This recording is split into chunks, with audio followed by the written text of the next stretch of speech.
Welcome to another edition of the Two World Podcast. I'm one of your co-hosts, Jacob, and I have with me today. I am Barney. And I was talking with Barney about the opportunity to explore mentoring, or you could also phrase it as paying it forward. So, what are examples of times in life where people have invested in us, have spent time with us, have helped us grow and learn how to be a better person? And then what are times in life when we've been able to turn around and do the same for others and try to invest in others? And so that is really going to be our focus today. And as we're getting started, Barney, I just wanted to start with a general question. Who has been one of the best teachers or mentors in your life as you look back over the years? And as you think of that, you could even pick more than one person, but why? Why did you consider them to be a good teacher or a good mentor? This feels like almost a job interview. Don't worry, you've got the job. You've got you. Perfect. Yeah, perfect. Yeah, thank you. I'm already confirmed as co-host. I'll be here next week for sure. So,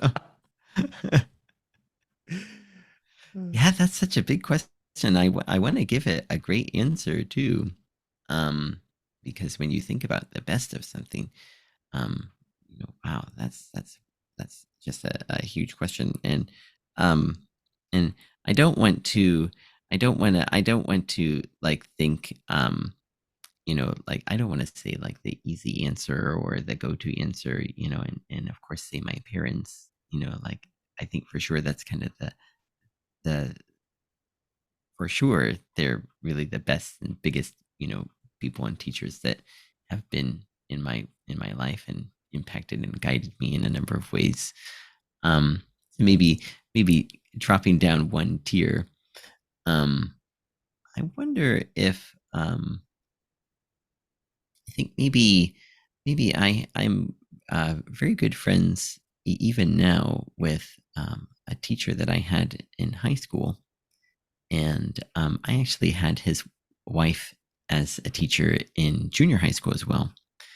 And we still get together whenever I'm in town, and we write together through email and actually send music back and forth and whatnot at times. But I think maybe in terms of like helping me to feel confident in my he was an English teacher, and maybe in my writing, and maybe not just that, but wanting to try harder in terms of using writing as a tool of showing respect to other people.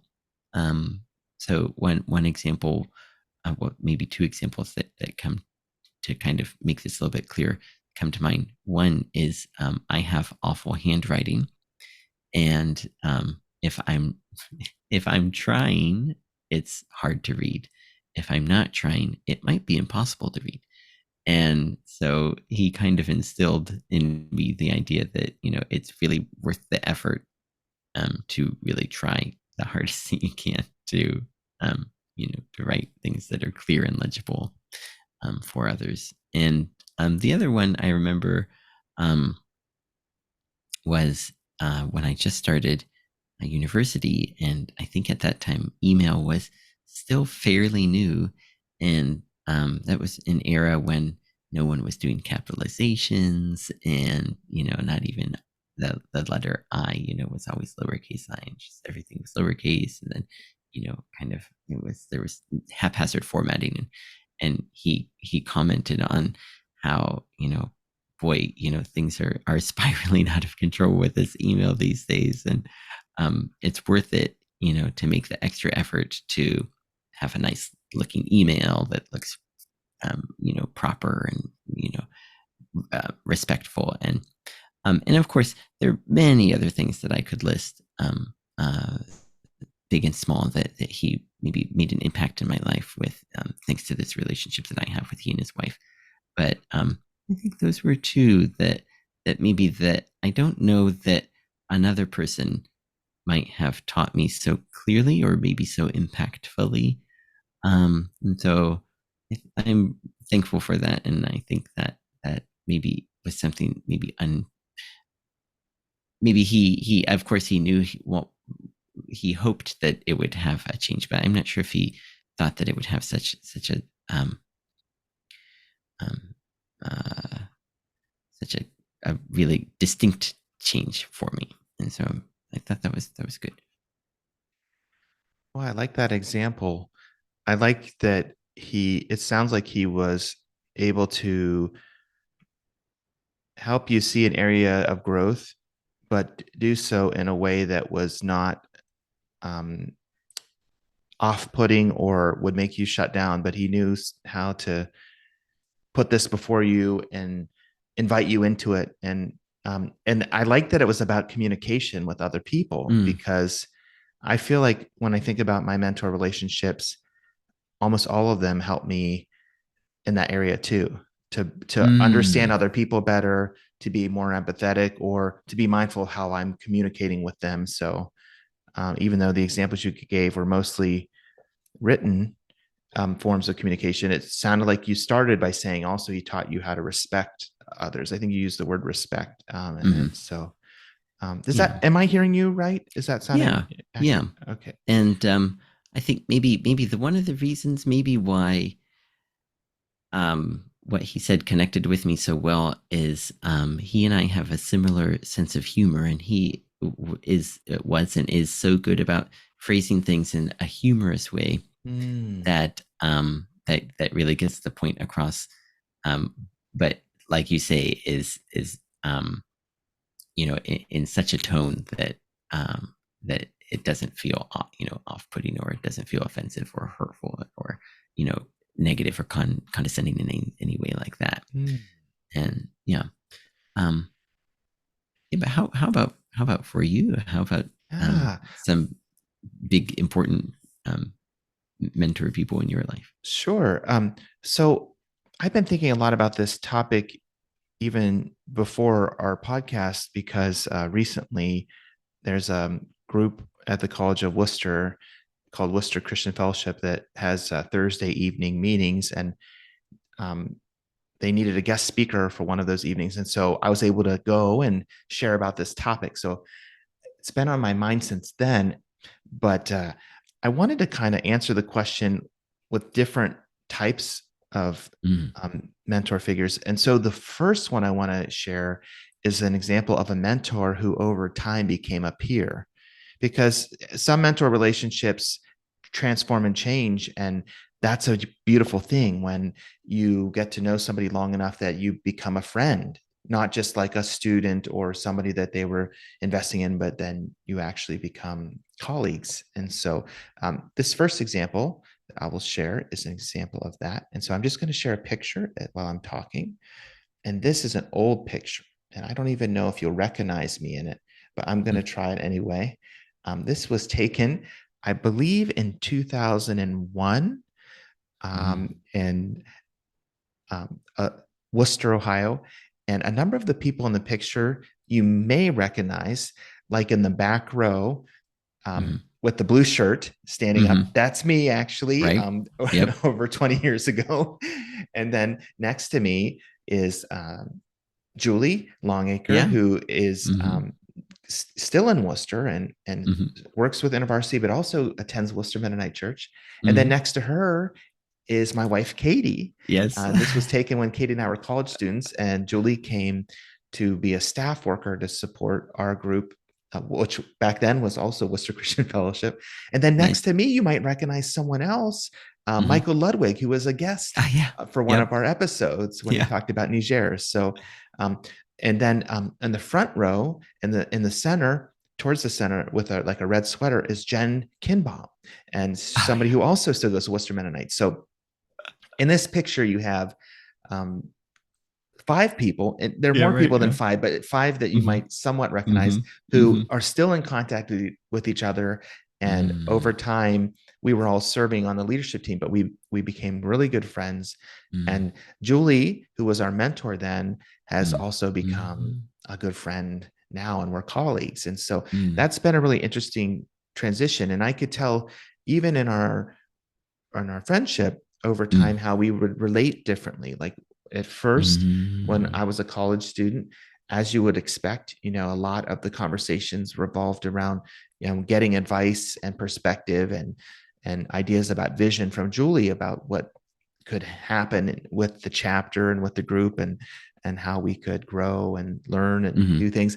But then over the years, since it has been 20 years, Yeah. I've had different times to partner with Julie um, in ministry at Worcester Mennonite Church. Our kids have grown up together, gone to school Mm, together, been to countless events together. And so, parenting advice, sharing back and forth.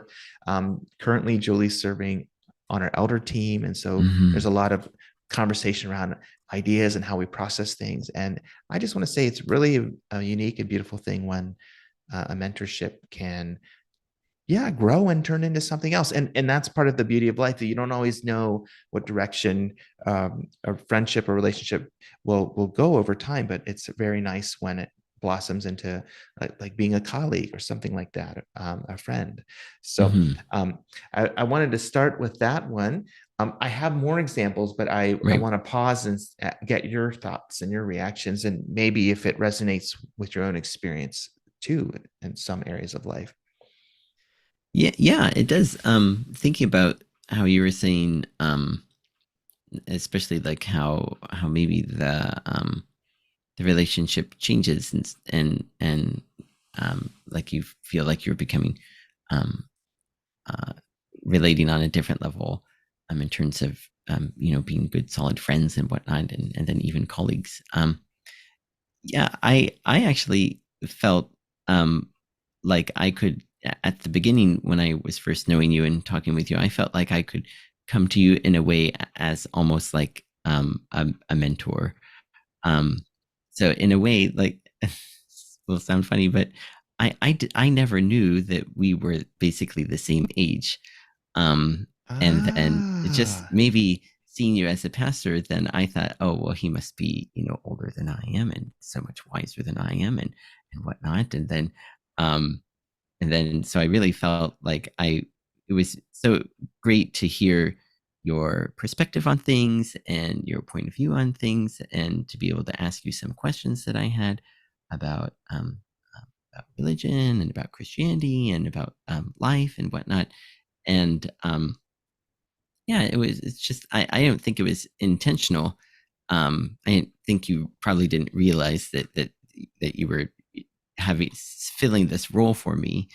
And then yeah, when I realized that we're the same age, then that like started to break down like maybe some barriers that I was putting up, maybe just thinking, well, we have these two distinct roles, and so we need to stay in these roles, and then um, that made it feel more comfortable. And of course, getting to know each other better through the podcast, and then spending time together. Then yeah, like then I still feel like I can come to you with these questions and ideas and thoughts and whatnot that I have about life, and get really valuable feedback, and you share resources with me, that are always so valuable for me.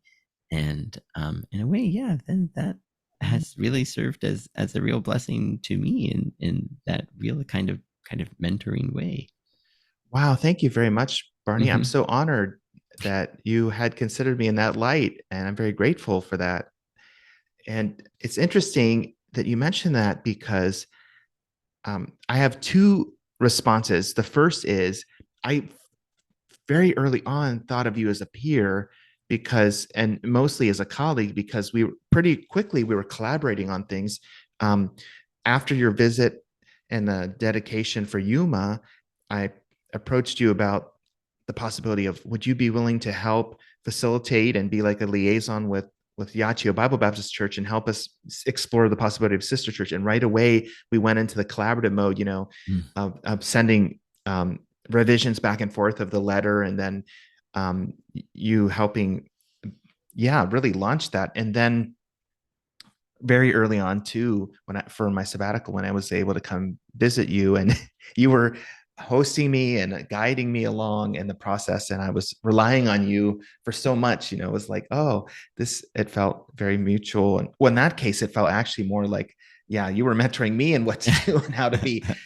But thank you for saying that. I feel like that makes in a way, because of serving in the role of a pastor, I could see how, as you had been connected with Worcester Mennonite growing up, you would kind of enter the friendship thinking, oh, like he's in the role of pastor, and how should I relate to him?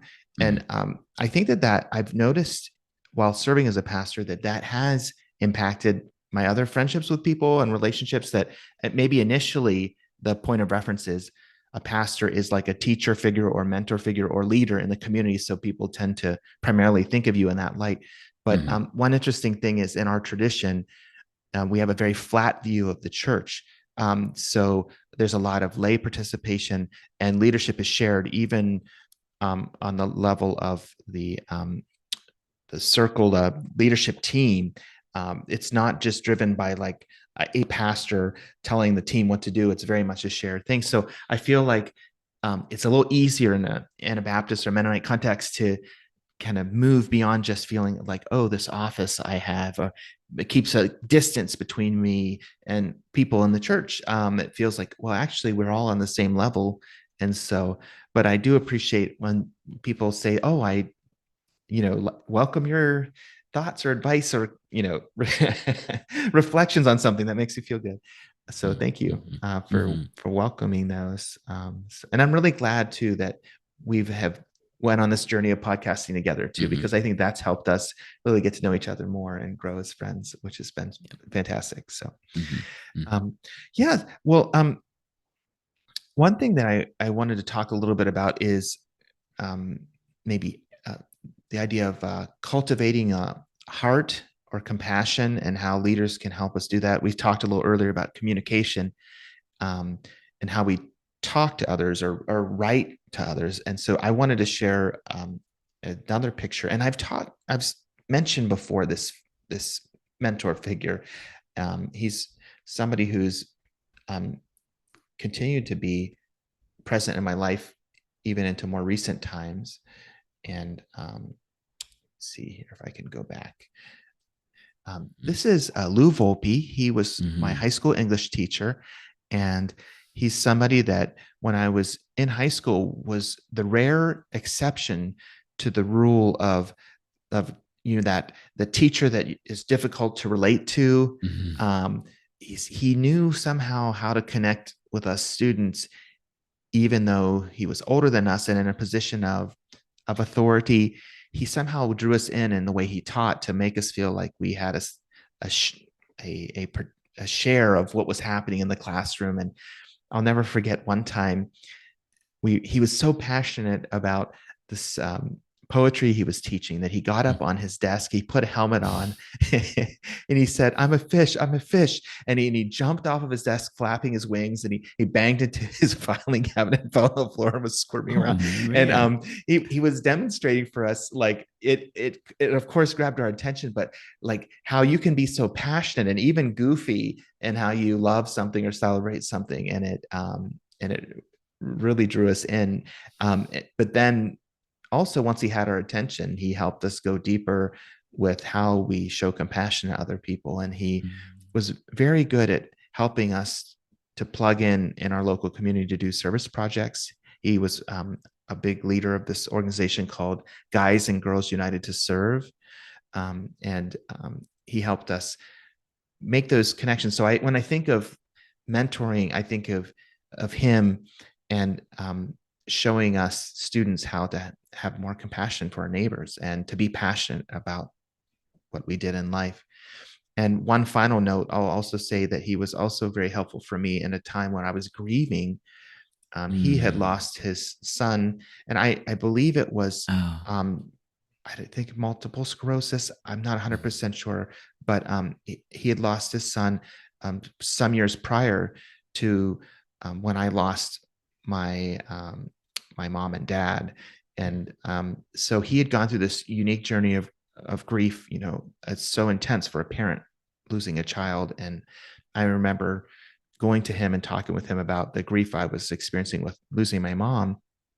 And he shared this most beautiful image. He said, Jacob, when I was grieving, I felt like God brought me to a place where I could imagine my son Paul, um, looking over the divide between us from heaven, looking at me, Mm. and I could imagine me waving, and then I could see him waving back, and that was like his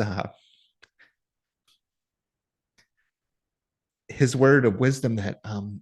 that um, that God can be with you in the journey and help you experience closure, and a sense that it's going to be okay, that His grace is sufficient and is enough for us even in the intensity of the loss.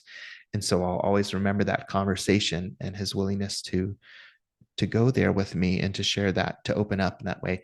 And incidentally, he is Catholic. He's a Catholic Christian, Mm-hmm. and um, he was willing to serve as a mentor for me while I was going through ordination in the Mennonite Church. And he even came to my ordination service at Worcester Mennonite. So it was so supportive of him and gracious that he was willing to even work with somebody outside of his tradition to support them. So I just wanted to share that. Um, Mm-hmm. and I'll pause. I have several examples, but I think I don't want to Mm-hmm. just go in succession. I want to stop and Right. give you a chance to, if you have any thoughts or reactions. I know you're going through your Mm-hmm. own journey with grief right now, and Mm-hmm. we are probably likely even going to talk about it specifically in an upcoming podcast based Mm-hmm. on what we've been sharing behind the scenes. But I don't know if there's anything that you'd like to share in response to this idea of cultivating the heart, compassion, awareness of others, Oh or yeah. even grief. Right. Yeah. First, before I get to my examples, your teacher here, Lou Volpe, um, just in reference to our Northern Exposure podcasts, um, Chris Corbett, I think the actor who plays Chris in the Morning, who also went to your high school, he also lists this teacher as one of his dearest mentors Wow. from his time at school too. Wow. So you really had such a special teacher. I'm sure the list of people who count him as very dear to them is must be just so long. And yeah, that's great. And then the things that you shared that he was willing to talk with you about just is just fantastic. Thank you, Um, Barney. yeah, thinking in terms of yeah, especially um, uh, relating to people and with compassion and kind of cultivating empathy and those looking outwardly at people who really helped you develop that. A number of teachers from Goshen College, come to mind. Um, I think I had one teacher. She was so unique in her outlook on the way that she taught and the way that like her sources of information and the way that the material that she wanted the students to know. It was Ruth Kroll, and actually my mom and my aunt, my mom's sister, they were at Goshen together with her, and That's she was. amazing. Mm-hmm, Wow. mm-hmm. And she was very, they said how she was very passionate and really into social issues at that time. And I took the first time I had her as a teacher was with in a women's issues class. And I wasn't taking it to get to, to be in a class with all girls, but it was an issue that I was all really uh, passionate about, really serious about learning more about.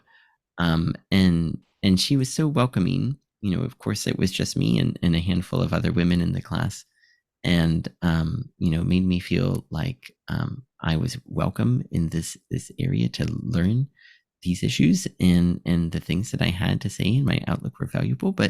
Um, but more than what I had to say and what I presented in the class, it was the things that I learned in that class, the way that she taught them, and the way that she challenged us to to research about those topics. And then I had her later again on like a minority issues class, and again the material that she presented and had us and the projects she had us do were really wonderful for expanding our view of um, of, of how we related to other people and how we saw the people that we don't usually see in society. And then even to piggyback on that more on the idea of Goshen College, um, there was a professor that I never had, but I worked with as an intern at an NGO that's still around, but it's much smaller in staff. It's called the Fourth Freedom Forum, and at that time he was the director of it, and his name is David Courtwright. And I'm not sure if he still teaches there, but he used to teach at Goshen, but also at Notre Dame. And he was really into nonviolence um, and peace movements, and the way that he really valued my work. I was really surprised about that. He made me feel like I had a lot to share and contribute to um, the organization, and that like almost like I couldn't get it done if I weren't there that much. And but hearing his stories and hearing his background and seeing how he put um, his ideas and his passions into action for seeing ways that nonviolence can change governments, even, and the number of times that he presented at the UN these kind of ideas and was considered an expert in the area of sanctions. It was really an honor for me to be able to work with him and to see his point of view. And really, I know it wasn't intentional, but I really felt that he and also Ruth Kroll, they impacted me in such a way that by the time I was almost ready to graduate from Goshen, I thought, oh, I've blown it. Why did I study history? I should have been a peace studies major and nonviolence, because they just had such an impact on me. And if I could do it all over again, I certainly would. And Wow, yeah, that's it's interesting. those things where you see the passion in your teachers and the way that they're helping you to see um, society and life and the people around you in a way that you didn't think of, especially in my case, growing up in such a small town and then growing up on the outside of town. Um, there were a lot of things, a lot of issues that never even crossed my mind. And I'm really thankful to both of them for being that having that impact on me. One of the things you were saying there towards the end, and if I'm hearing you correctly, is that sometimes the mentor figures in our lives surprise us because they're people of such distinguishment and accomplishment and importance. And then when they take interest in us, it's like, how can it be that they're they've turned their focus on me or and I think that's a gift that that is given. And then when we think of how we use our influence in life for others, we can think back on that and say, how can we pay that forward? Mm. um, I do want to share a little bit about another mentor figure in my life that has done this, and very very powerfully, and you'll recognize him because I've mentioned him before also. um, and This is Amos Oh Young. yeah. And when I Hmm. was at Regent University working on a doctoral degree in theology, he was a distinguished professor there. Mm. And he was, at that point in his career, very well known in the field of Pentecostal charismatic research, theology, constructive theology. Um, but he just continued to publish very prolifically articles and books and do lots of travel and speak, going to different conferences and a lot of speaking engagements. And his kind of sphere of influence just continued to grow. And um, now he's at Fuller Theological Seminary and he's the dean of the School of Theology and the School of Intercultural Studies, and he has like such a large role there, and he's never in any of our interactions asserted his importance mm, or required formalities mhm, or me to address him as somebody who is more qualified or above me positionally, even though in by all criteria he has all these accomplishments, and he is.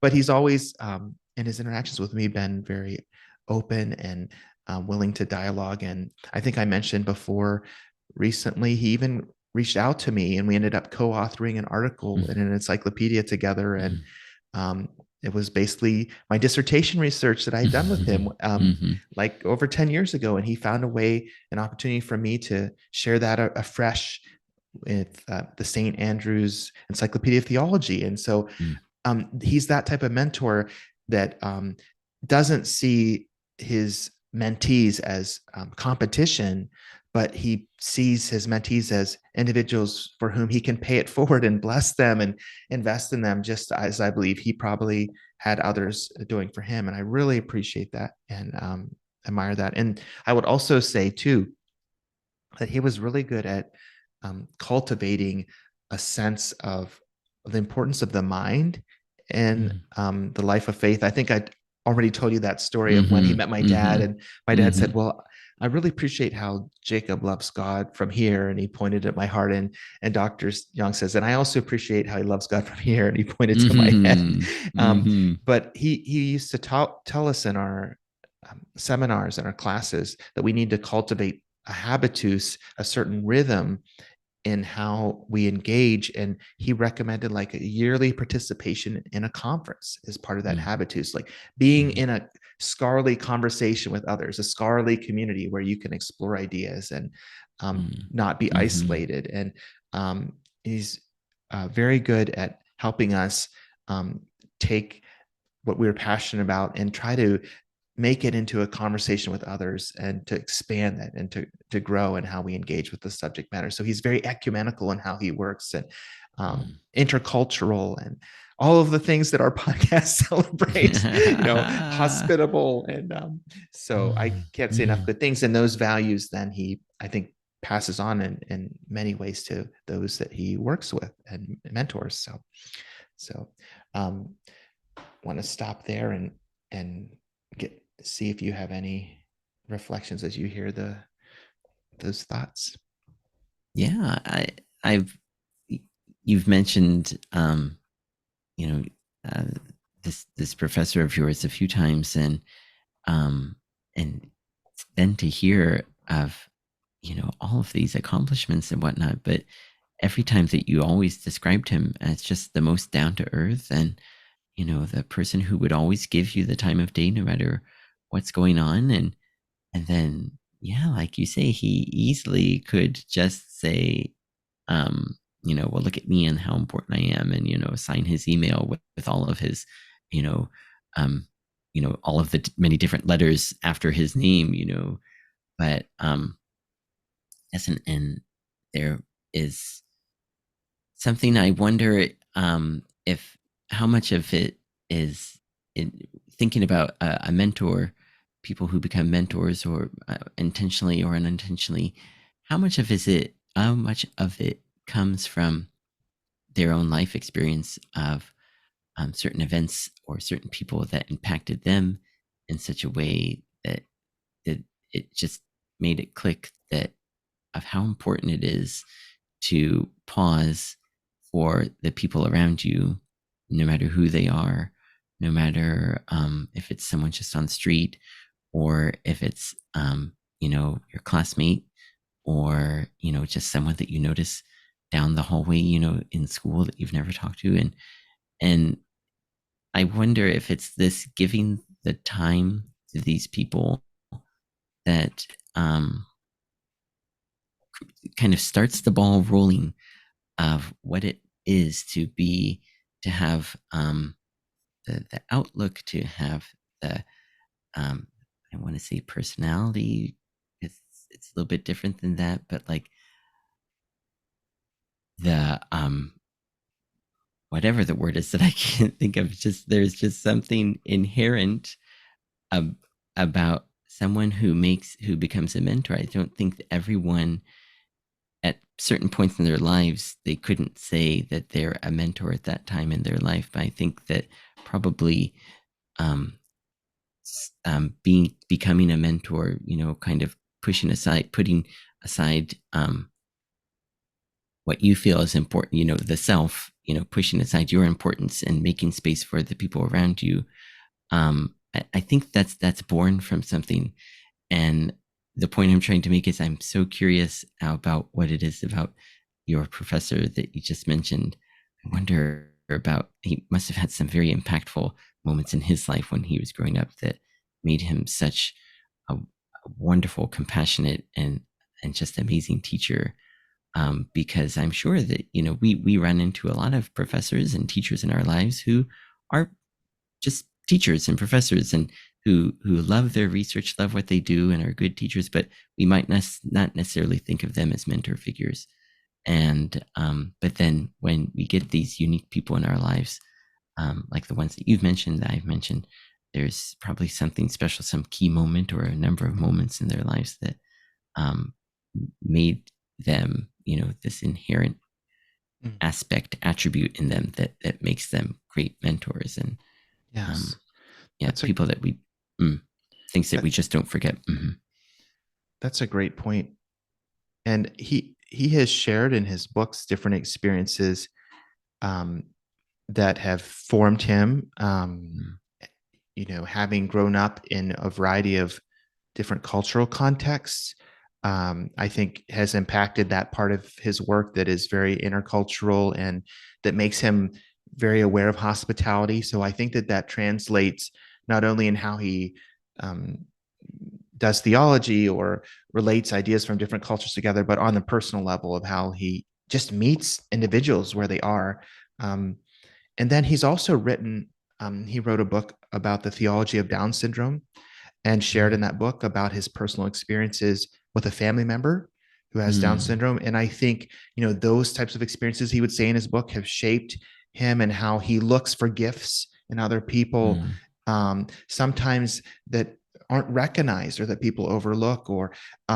So I think there's probably many things that have contributed to it. And his faith, I think, is another big piece that it's moved him in a direction of compassion and serving others. And I sense something similar. And I don't know if you would feel the same way, but I would suspect with John Roth when we had our mm, podcast with him, he seems to mhm, have some of the similar values and sentiments in how he mm, relates. When he was talking about different cultures within the broader Anabaptist tradition and his work with bringing people together. And did you sense that from John Roth too? That as a teacher, he's one that doesn't seek to elevate himself above others, but in kind of encounters the students where they are.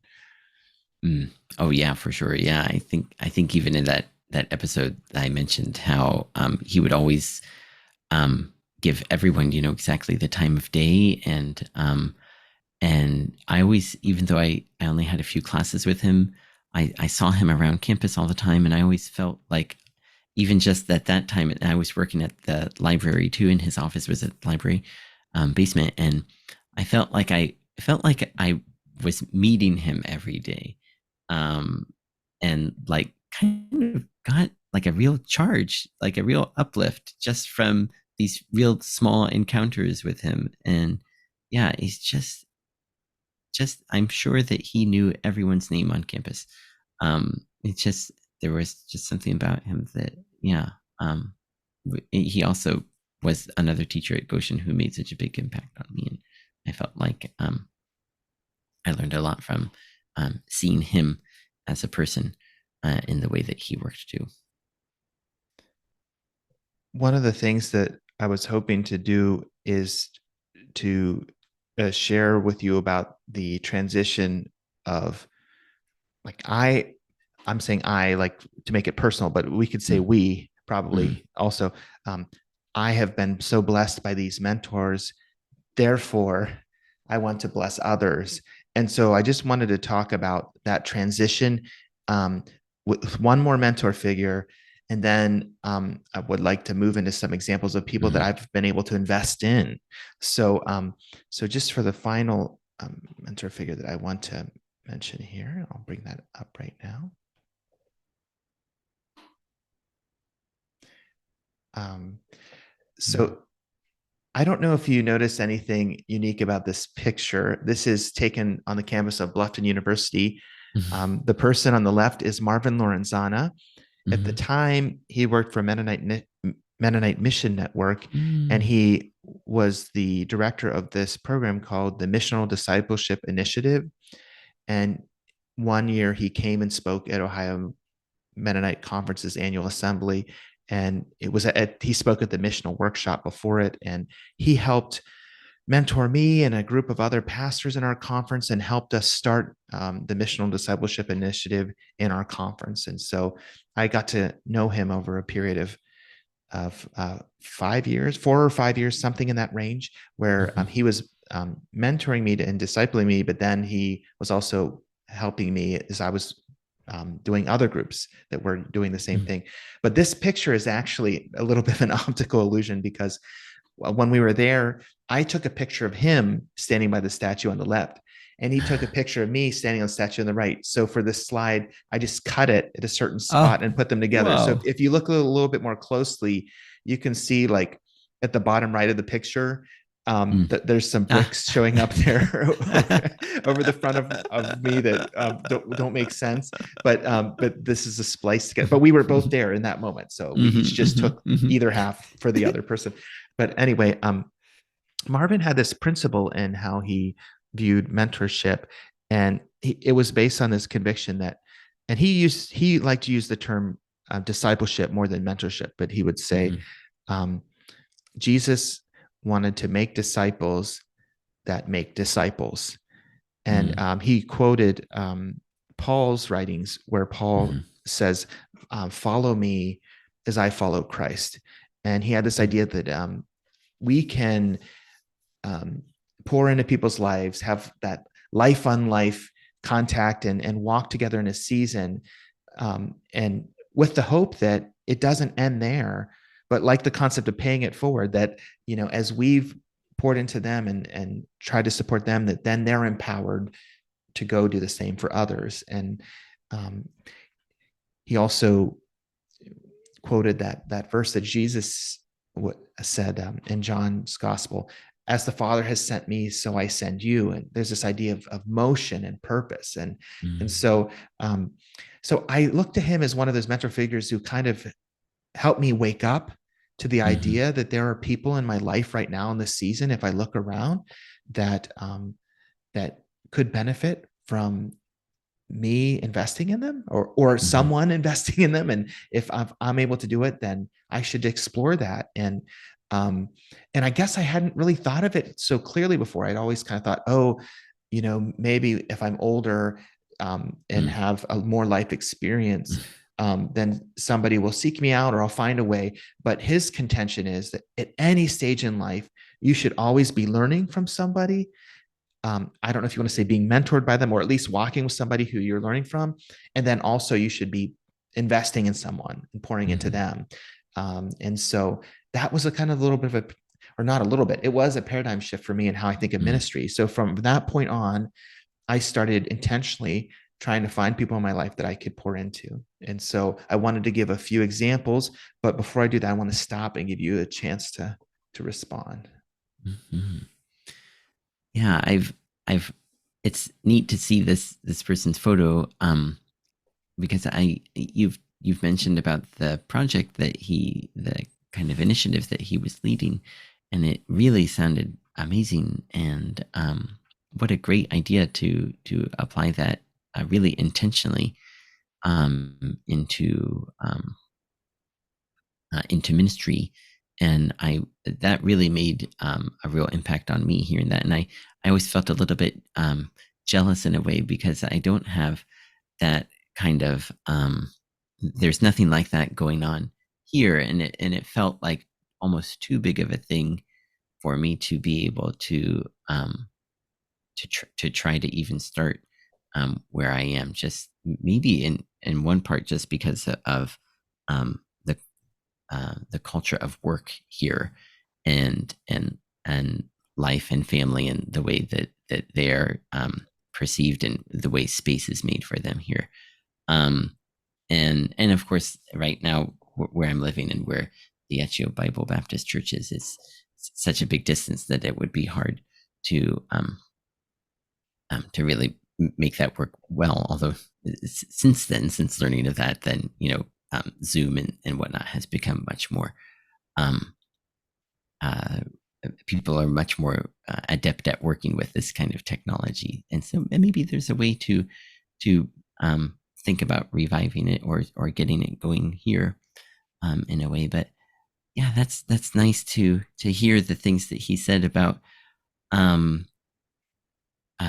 yeah, like you say, not thinking of yourself as needing to have this qualification, or be at this place in your life, or have done all of this in your life in order to feel like you're ready to start being a mentor to someone. But that no matter where you are, that you have something that you can, um, there's someone around you that you can learn from, and even more importantly, there's something that you can do for the people around you. And yeah, that's really powerful and empowering to hear that, because I think that most people, myself included, for sure, would think that, well, there's no way that I'm qualified. What could I ever do to teach someone? And what could I ever teach them that would have any kind of impact on them? But this also, not to get us too far off, but this also really makes me think of a TED talk that I always taught at the university, by Philip Zimbardo, who was he was I think he's a sociology professor or psychology professor at Stanford, and he's the one who did the famous Stanford prison experiment. And his TED talk is about it's about, I can't remember the title, but it's about evil. Actually, it's about evil. And but his thankfully his take home message is that it's possible to overcome this, and that what he says, and this point that I like so much, that I take with me, is that there's only a few moments in your life when you have the chance to be a hero, when you have the chance to step in and help someone. And it's so easy to think of ways to justify it to yourself for not helping that person and not stepping in. But it's the real true heroes who put that thought aside and jump in there and do it. And if it's like in the illustrations that he shared, if it's like being a whistleblower, or like jumping onto the train tracks to help someone, those are the real, those are the things that make news. And those are really tangible um, examples of being heroes. But there are other ways, other times, like in your life, where you see someone who looks like they're hurting, and you think, I should stop and sit down and sit with that person.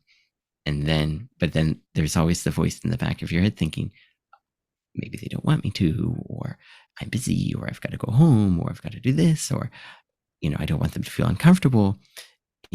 But then you think, here's my chance to be a hero. Here's my chance to step in and take that role. And I think that also, maybe less grandiose, but on the same idea of mentoring, um, I really do have this value. I really do have something I can share with someone.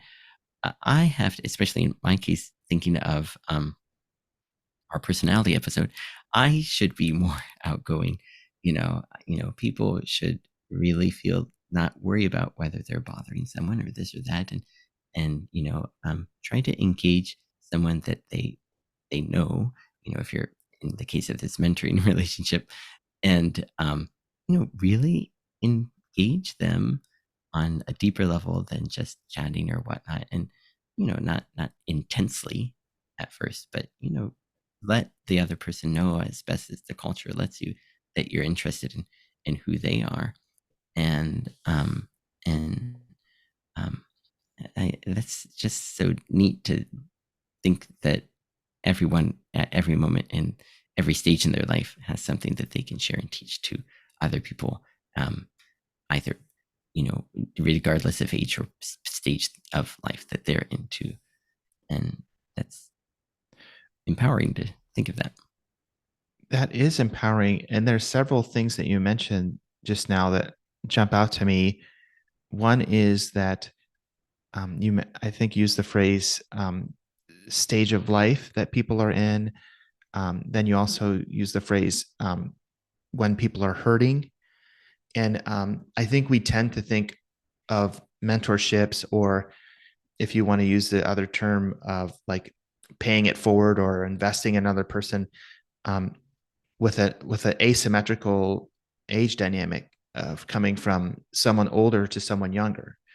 Um, but I think that there are times in life where maybe the person that needs us to invest in them is older than us, or Mhm. um, maybe they're career wise at a place where it's more distinguished, so to speak, than where we are, but yet they're hurting, or there's some other thing that's going on in their life, and us investing in them brings relief and support. And so I'd like to share some examples, but kind of keep coming back to this theme, Mhm. because I think when you're viewing um, the mentoring experience or walking along someone as a mutual journey, it helps demystify or break down some of the hierarchical notions we have about like mentoring. And then you can start to see that the person you're trying to invest in also can be used powerfully to teach you, and you can grow through the Mhm. exchange as well. So just quickly, if I may, I'll go ahead and share um, another photo, and you're going to recognize both of the people in this next photo. Um, in this photo, we have in the middle Lee Matsos, who Mhm. was one of our former guests for an Mhm. episode, and we were able to explore his story. And then to his right is Jeremy Clevenger. Mhm. And both of these individuals have been connected with Worcester Mennonite Church in different seasons of their lives. I had the opportunity to work with Jeremy first because he went through a period that maybe was a little bit of a vocational time of discernment. And maybe at times it even felt like a desert. Like he was really trying to determine what he should invest in this season of life for his vocation, what doors could open up for that. And Mhm. around that time, I approached him because I felt a stirring. I felt God saying, you need to walk with Jeremy and spend some time with him, like explore with him what might come out of this vocational journey. Like Mhm. it just felt a strong impression from God that I should take that time with him. So Mhm. I approached the elders and asked, could our church explore the possibility of doing a ministry internship or ministry mentorship? Other churches in the area have done those, and that the point is basically to give somebody an experience with ministry, doing various things Mhm. in church life, and to see if there's any spark there for them. Mhm. And so he did a ministry internship slash mentorship at our church for several months, and it was really meaningful. And after that time ended, I asked Jeremy what he thought about doing more, because there was this program run through AMBS called the Journey Program, which was a 3-year program for people who didn't go the traditional route of seminary, but were exploring questions of ministry. So we talked about it. We looked at the material. We met with our church because the Journey program requires a participant to have a sponsoring congregation, not Mhm. necessarily financially sponsoring, but in terms of Mhm. like praying Mhm. for them, and Mhm. giving space for them to exercise their gifts while they're doing. Mhm. And Mhm. the feedback I got from the leadership at Worcester Mennonite and from people I talked with was yes, we'd be supportive of this. And talked with our conference. Anyway, long story short, Jeremy ended up going through the program, and I got to walk with him through those 3 years, and it was beautiful to see Mhm. him ask those questions. And I learned so much um, from that experience about myself too, and Mm, being with him. Ultimately, he has not gone into ministry, but mm, in so many conversations, I've heard him refer back to things that he learned during the journey mm, program, and he takes all that with him into his work now. He's going to be starting a new job as a social worker at the mm, end of this month, and right now he's kind of like a program coordinator for clients in a facility, and he's just takes all of these lessons he learned, and I think it's serving him where he is. And so mm, um, that was a case kind of where I felt like I saw him experiencing some struggle, like that vocational question. And then I was able to walk with him. And then I learned so much and was blessed. And then I'm blessed to see him still going, and with what he has. And then, as, and then I'll just share with Lee, as we heard mhm, on that one episode, mhm, he went through a very difficult period resulting from a concussion. mhm, And it was so hard because he couldn't listen to music, which is one of his great mhm, passions in life. He mhm, couldn't look at screens. So emailing people or texting people, staying mhm, in contact with people was very mhm, difficult. And I felt like the Lord just called me to try to be there and to meet with him during that period. And so we would meet on Wednesdays and mhm, share together and pray and explore possibilities of what he could do moving into the future. And during part of that journey, there was this idea that came up of a concert at Worcester mhm. Mennonite as he continued to recover and make progress. And it was such a blessing and a joy to see that materialize and come together. And then it even went further than that. This blew my mind. He invited me. I was able to participate in the concert and be one of the Oh yeah. musicians. And that Mhm, was just an incredible experience. And I felt so blessed and continue to feel blessed mhm, whenever I think back on it, or whenever I see Lee. I still see him from time to time, and mhm. he's still growing and learning and expanding his experience with music. And right now he's working with a recording studio to release another single soon. They have a really neat way of publicizing it and doing crowdfunding. So he's Oh. trying to build momentum to basically keep producing his music to Mm, get to an album that he can release. And it's mhm, incredible mhm. to see that unfold. So it just made me think of your comments. Like sometimes you can see somebody in a season Oh yeah. where they're hurting, and I'm not older than Lee or Jeremy. It's not Mhm, like I'm in a position of like hierarchy above mhm, them, like we were saying mhm, before, but I walked with them because I felt God mhm, stirring that in me. And it was very meaningful. I think it was helpful from what they share with me from their perspective, to have me in their lives. But I also felt it was such a blessing for me personally too, to have them in my life. And mhm, so I wanted to share that. And then I do have one more example, but I'm going to stop and give you a chance to respond before I go to my final picture. So mhm. Yeah, I think that probably when you have the chance to meet someone and be a part of someone's life, and especially in the role where you get to be the one kind of walking with them, um, helping them in the ways when you're maybe doing some or a lot um, or just the right amount of helping. It it's so true that those are the so rewarding, for both people, and it's always the case where um, you walk away feeling like that maybe you were blessed more than what you saw happen in the other person's life, even though if you ask them, they would feel the same way that they were the one who received the most blessing out of that. And yeah, that's must be one of the most rewarding things about being a mentor, being mentored, I think. yeah, I think you're right.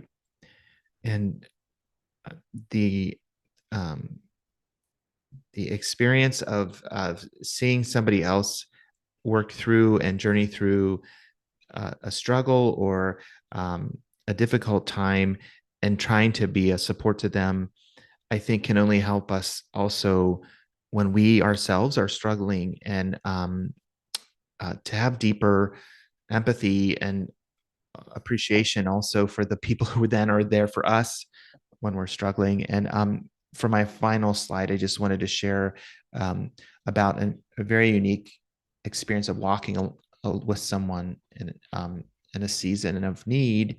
And this is a picture of some individuals that we've talked about before. You will Mm-hmm. recognize Thomas down on the far right as Yeah. Mm-hmm. from our episode about the Mm-hmm. Akron Swahili Mennonite Church. And Mm-hmm. right in front of Thomas is Mm-hmm. Pastor um, Wahina. Mm-hmm. Benaiah Wahina is his name. And then next to him is Pastor Malanga. I believe it's Lusueda, is his last name. And so Mm-hmm. those three to the right, I see on a regular basis. And Mm-hmm. then right next to me is Roland Mukanza, who you'll recognize Mm-hmm. from the time we went Mm-hmm. with Kai to the Yeah. to the Akron Refugee Resettlement Office. Mm-hmm.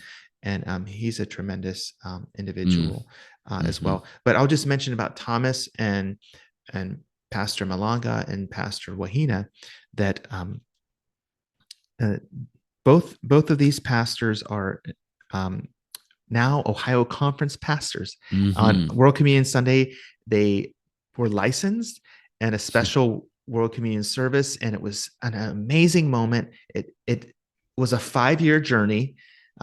They came as refugees to our country from an indirect route. They're from originally from the Congo, but then were living as refugees in camps in Tanzania, a neighboring country to the Congo, for years. A number of their children actually were born in those camps and never knew their home country of the Congo.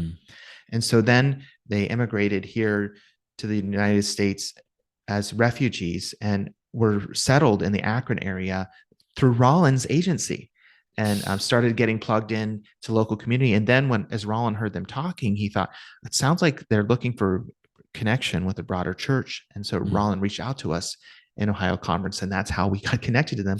But Thomas and I have the honor of being able to meet with them regularly. They come once a month to our pastor peer group, and I get to sit with them as I try to help with translation because they're still learning English, but their French is a lot stronger. And so I'd studied French in college, so I can help with that. But then we also are Thomas and I are serving as like, I don't know if you say pastor mentors or people who walk alongside them in the ordination process because they're licensed, but then the permanent expression of that is with ordination, which happens several years after. And so we're going through the confession of faith with them in English and Swahili. We have the text side by side, and we talk through the articles one by one. And it's been so incredible because, like, you can maybe tell from the photos that they're older than Thomas and I. There are elders in many ways, like they have more life experience, they have a depth of insight and wisdom and knowledge. And plus, they've seen incredible hardship and challenges. And I feel like when we talk about theology together in the confession of faith and we talk about scripture, they speak from this rich depth of experience. And I learn so much from them. And I always tell them at each meeting, j'apprends beaucoup de choses de vous. I learn many things from you. I say, chaque fois, j'apprends tout le temps, beaucoup de choses. Each time I'm learning many things. And then they're like, oh, merci, Jacob, merci. Thank you, Jacob. And they say, we feel the same way. But it's that idea of mentoring, I think, or investing in someone else's life creates a bridge, and it creates contact and connection, and it makes things possible that are a lot harder when we're on our own. And so if there is a person there in your life or in your community who is looking for connection or has come from a far off place or is going through a period of pain or discouragement, there can be such meaning when we seek to build a bridge and connect with them and walk with them. Yeah, and in the case of these two pastors, you're not just helping and mentoring them, but their congregation as well. Because it'll be such a big change, and I don't know, like a sense of maybe like stability and whatnot to have them, to have them installed as pastors there, and Yes. what a wonderful impact that has on helping these two people, and then they feeling the confidence and the recognition and um the validation to help their congregation as well. That's just so amazing. And I just want to say too, as an aside, that I wish I could just give Roland a big hug. He's just such an Oh, amazing he's an person. amazing person. He really is Yeah. incredible. He exudes hope and Mm-hmm. authenticity and love and care. Mm-hmm. Yeah, he's an incredible person. Every time I see him, I feel that same way, Barney. I feel uplifted, like want to give him a hug. Yeah. He's just Oh amazing. yeah. Yeah, yeah. Mhm. And I think that time that we were able to spend with him seemed to have an Mhm. impact on Kai. Oh It's yeah. Oh yeah, for sure. I think so too. It really did. Yeah, I think so. Yeah, even though even through my translation efforts, um, and occasionally having to really struggle with words and terms and ideas that I hadn't studied in Japanese, and I think that a lot of it, even what I wasn't even saying, you know, I think it was getting through to Kaito, and I think it also had a big impact on him.